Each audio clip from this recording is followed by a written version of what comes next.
Stanford युनिभर्सिटीको research अनुसार जो व्यक्ति आफ्नो जीवनमा साथीभाइहरूसँग घुलमिल गर्नुहुन्छ, बेला बेलामा ख्याल ठट्टा गर्नुहुन्छ, साथीभाइहरूसँग घुम्न जानुहुन्छ भने त्यस्तो व्यक्तिलाई अरू व्यक्तिहरूको तुलनामा 37% कम रोगले छुन्छ।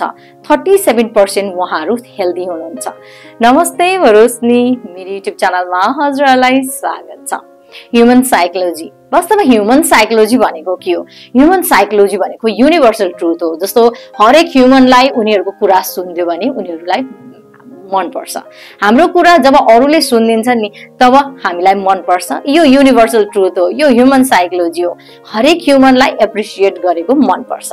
एप्रिसिएसन कुन ह्युमनलाई मन पर्दैन? सो हामीले यो अलिकति ह्युमन साइकोलोजीलाई बुझ्न सक्यौं भने नि हामी यो मटेरियल लाइफमा आज जुन हाम्रो पर्सनालिटीमा हामी काम गरिरहेको छौं हामीलाई एकदमै सजिलो हुन्छ। किनकि हामीले बाहिर व्यक्तिहरूसँग डिल गर्नुपर्ने हुन्छ, अफिसमा हामीले काम गर्नुपर्ने हुन्छ, हामीले क्लाइन्टहरूलाई भेट्नु पर्ने हुन्छ, हामीले बिजनेस गर्नुपर्ने हुन्छ। सो अलिकति ह्युमन साइकोलोजी हामीलाई आउनै पर्छ। त्यो आयो भने हामी आफ्नो पर्सनालिटीलाई डेभलप गर्न सक्छौं। ह्युमनको साइकोलोजीलाई बुझेर हामी त्यो अनुसार आफूलाई ढाल्न सक्छौं। त्यसैले यो हरेक क्षेत्रमा काम लाग्छ, इभन फ्यामिलीमा पनि काम लाग्छ। यदि हामीले ह्युमन साइकोलोजीलाई बुझ्यौं भने हाम्रो बच्चाहरूसँगको बन्डिङ पनि राम्रो हुन्छ, हाम्रो अफिसमा हाम्रो जुन एउटा वर्करहरूसँग बन्डिङ राम्रो हुन्छ, हाम्रो ओभरअल हाम्रो पर्सनालिटीलाई एकदमै मद्दत पुर्याउँछ। सो आज 7 वटा ह्युमन साइकोलोजी के रहेछ त? पहिलो छ, कुनै पनि काम स्टार्ट गर्नु भन्दाखेरि जस्तै पब्लिक स्पिकिङ भयो हैन, कुनै पनि नयाँ ठाउँमा गइरहेको छौं भने हामीले चाहिँ अब मलाई एकदमै आउँछ भनेर एकदम भित्र चाहिँ डराइरहेको छौं, तर बाहिर चाहिँ एकदमै आउँछ भनेर कन्फिडेन्टका साथ हामी गर्छौं अनि त्यसपछि रियाक्सन उल्टो आउँछ। तर सुरुमै हामीले चाहिँ हामी फर्स्ट टाइम कुनै अटेम्प्ट गरिरहेको छौं भने फर्स्ट टाइम हामीले आफ्नो भित्रको फिलिङ्सलाई भन्दियौं। जस्तै पब्लिक स्पिकिङ गरिरहेको छु भने म अलिकति आज नर्भस छु किनभने आज यो मेरो फर्स्ट टाइम हो, त्यसैले प्लिज मेरो कुनै गल्ती भयो भने माफ गरिदिनु, अथवा म आज नर्भस छु। जब हामी यो मलाई आउँदैन, मैले फर्स्ट टाइम गरिरहेको छु भन्ने जब सुरुमै भन्छौं नि तब अडियन्सको रियाक्सन अलग्गै हुन्छ। तर यो भनिनौं भने अडियन्सले हामीलाई चाहिँ एउटा पर्फेक्ट तरिकाले हेर्नुहुन्छ र त्यही अनुसार जज गर्नुहुन्छ र नेगेटिभ जजमेन्ट पनि हुन सक्छ।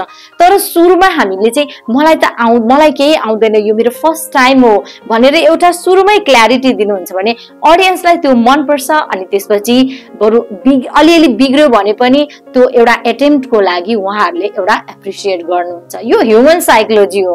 हामीले ट्रुथ मनपर्छ, हामीलाई त्यो एउटा अनेस्टी मनपर्छ। त्यसैले यदि कुनै एउटा ठुलो प्रोग्राममा अथवा कुनै बोल्ने मौका पाउनु भएको छ अथवा कुनै परफर्म गर्ने मौका आएको छ भने एउटा फ्र्याङ्कली एउटा भनिदिने कि आज यो मेरो फर्स्ट टाइम हो हैन, सो म नर्भस भइरहेको छु हो। यस्तो हाम्रो अडियन्सहरूलाई मनपर्छ। यो सानो जुन हाम्रो मिस्टेकहरू हामी भन्छौं नि त्यो मनपर्छ। त्यसैले सानो मिस्टेकहरू अथवा आफ्नो फिलिङ्सहरू अथवा नयाँ कार्य गर्दैछु भने यो मेरो नयाँ काम हो, फर्स्ट टाइम गर्दैछु, त्यसैले म नर्भस छु, त्यसैले म बिगार्न सक्छु, प्लिज यसलाई चाहिँ यसरी लिनुहोस् भनेर हामीले भन्दियौं भने त्यसको ठिक उल्टो हामीले फेरि जुन एउटा एप्रिसिएसन पाउन सक्छौं। हाम्रो ह्युमन साइकोलोजी कस्तो छ भने नि हामी दुईटा मान्छे छ तर एउटाले पिटाइ खाँदैछ एउटा पिट्दैछ भने हामी पिटाइ खाने मान्छेलाई सिम्पथी दिन्छौं, पिट्ने मान्छेलाई सिम्पथी दिँदैनौं। यदि एउटा खेल चलिरहेको छ र दुवै खेलमा हाम्रो दुवैजनालाई धेरै सपोर्ट छैन, तर यदि हामीले हेर्दैछौँ भने जो हारिरहेछ हामी त्यसैलाई सपोर्ट गर्छौं, हामी विकलाई सपोर्ट गर्छौं, हामी दुखी मान्छेलाई सहारा दिने हाम्रो एउटा पर्सनालिटी हुन्छ। ह्युमन साइकोलोजी त्यस्तो हुन्छ, विकलाई हामी सपोर्ट गर्न खोजिरहेको हुन्छौं। त्यसैले यो हरेक ह्युमनमा हो। हामी अलिकति दुखी मान्छेमा हामी आफूलाई कनेक्ट पाउँछौं, सिम्पथी जाग्छ, हामीलाई माया लाग्छ, दया लाग्छ, हामी विकलाई सपोर्ट गरिरहेको छौं। सो अर्को छ, कुनै पनि काम हामीले रिक्वेस्ट गर्नुभन्दा पनि बरु च्यालेन्ज गर्यो भने ह्युमनलाई मनपर्छ। ह्युमनलाई च्यालेन्ज एकदमै मनपर्छ। ह्युमनलाई आफूलाई सुपेरियर ठान्न एकदमै मनपर्छ। यदि बच्चाहरूलाई हामीले पढ भन्नुको साटो तिमीले यो पालि यति ल्याउन सक्छौ, तिमी यो च्यालेन्ज लिन सक्छौ, तिमीले यसरी च्यालेन्जको रूपमा उनीहरूलाई दियो भने उनीहरू एफर्ट गर्छन्, उनीहरूले पढ्छन्। त्यसैले च्यालेन्जको रूपमा उनीहरूलाई दिने, कुनै पनि मान्छेलाई तिमी गर्न सक्दैनौ होला, तिमी गर्न सकेनौ भने म अर्कोलाई काम दिन्छु, यदि त्यो भन्ने साथ म गर्न सक्छु भन्ने जोस आउँछ, किनकि हामी ह्युमनलाई च्यालेन्ज मनपर्छ र हामी म कम छु भन्ने हामी जताउन चाहँदैनौँ। मलाई पनि आउँछ, म पनि सक्छु, म गर्न सक्छु भन्ने हामी एउटा सुपेरियरिटी जुन एउटा हुन्छ नि देखाउन चाहन्छौँ।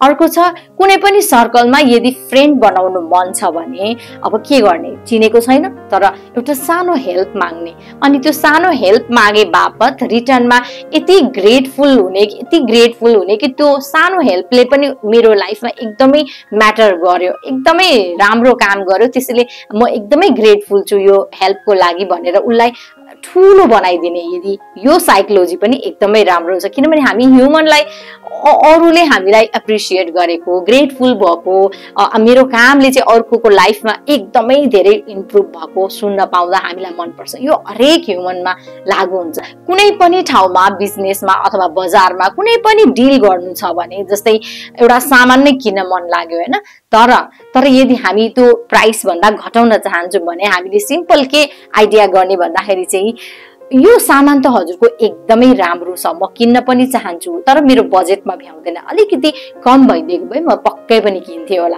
हो, यो जुन छ नि साइकोलोजी, यसले काम गर्छ।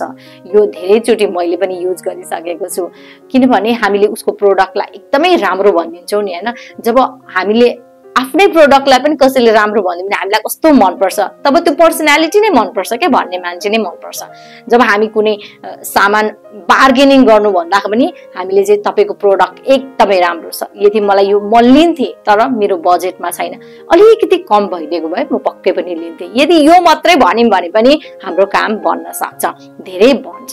त्यसैले यो ह्युमन साइकोलोजी हो। त्यसैले उसको प्रोडक्ट राम्रो छ भन्ने बित्तिकै उसको नजरमा हामी माथि हुन्छौँ।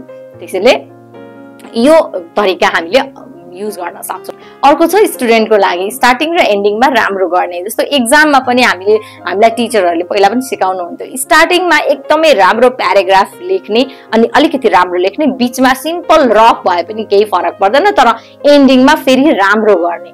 त्यसैले टिचरहरूले पनि चेक गर्नु हुँदाखेरि चाहिँ फर्स्ट स्टार्टिङ र एन्डिङ हेर्नुहुन्छ। कुनै पनि प्रोग्रामहरू गर्दा पनि त स्टार्टिङ र एन्डिङ राम्रो पार्ने, किनभने मान्छेको फोकस स्टार्टिङ र एन्डिङमै हुन्छ अरे। त्यसैले यो स्टार्टिङ र एन्डिङको साइकोलोजी पनि हामीले युज गर्न सक्छौँ। विशेष यो स्टुडेन्टलाई एकदमै काम लाग्छ। यदि कोही पर्सन हामीसँग आर्गुमेन्ट गर्दैछ भने हामीले के गर्ने, त्यो आर्गुमेन्ट गर्ने मान्छे सँगसँगै आर्गुमेन्ट गर्ने होइन कि, बरु चुप लागेर सुन्ने अनि त्यो कुरालाई, त्यो आर्गुमेन्टलाई डाइभर्ट गर्नको लागि तिमीले अस्ति त्यो जुन काम गरेको थियो नि कस्तो राम्रो, कसरी गर्यो, एकदमै राम्रो लाग्यो मलाई, अथवा तिमीले यो लुगा लाएको एकदमै राम्रो सुहाएको छ, अथवा तिम्रो त्यो बिहेभियर एकदमै राम्रो थियो।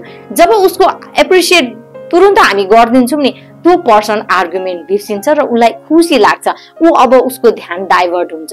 त्यसैले एप्रिसिएट गर्ने, चुप लागेर सुन्ने अनि कुरालाई डाइभर्ट गरेर चाहिँ एप्रिसिएट गर्यो भने त्यो आर्गुमेन्ट ती सिद्धिन्छ। यो ह्युमन साइकोलोजी हो।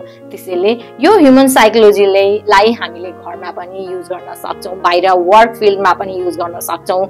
यो युनिभर्सल ट्रुथ हो, हरेक ह्युमनले यसरी सोच्नुहुन्छ। सो हामीले यसलाई आफ्नो पर्सनालिटी डेभलपमा काम गर्न सक्छौँ। हजुरहरूलाई यो भिडियो कस्तो लाग्यो प्लिज कमेन्ट बक्समा लेखिदिनुहोस्, अनि नयाँ हुनुहुन्छ भने प्लिज लाइक, शेयर अनि सब्सक्राइब गरिदिनुहोस्, घन्टीको आइकनमा क्लिक गरिदिनुहोस् ताकि मेरो भिडियो अपलोड हुने बित्तिकै हजुरहरूकोमा नोटिफिकेसन आओस्। अलरेडी सब्सक्राइब गरिसक्नु भएको छ भने थ्याङ्क यू सो मच। यसरी नै माया गरिदिनुहोस्, सपोर्ट गरिदिनुहोस्। मेरो भिडियो हेरिदिनु भएकोमा धेरै धेरै धन्यवाद हजुरहरूलाई।